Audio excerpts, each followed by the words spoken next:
I'm Steve Adams. I've got a lab retriever called Champ. He's just over 2 years old now.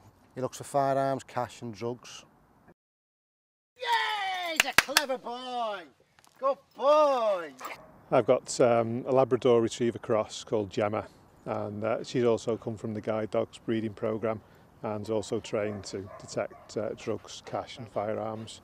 Gemma came to me when she was about 14 months old to enter the guide dog training programme.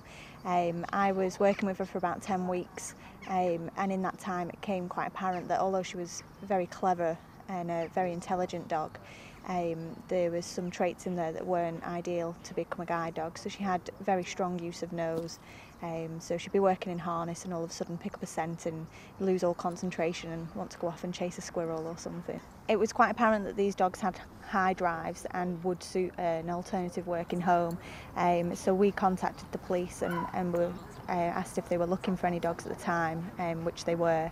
So they came out and did an initial assessment on Gemma and found that she'd actually be really good at what they were looking for, and at that point Champ was still in training.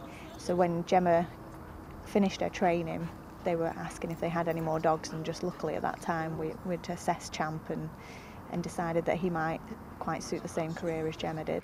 Hello, Champ's he's a very well-mannered dog, to be honest. He's lots of fun around, especially at home. He's fun at home with the other dogs. And Gemma's the same. Gemma's lovely. She's a really nice temperament. You can tell that the guide dog temperament's in there. And she does get to give you a big hug every now and then as well. I feel really happy that he can be useful for our community, and he's helping us searching for drugs and firearms. I think he's doing a brilliant job, and he's got a great future ahead of him, and it makes me proud as well.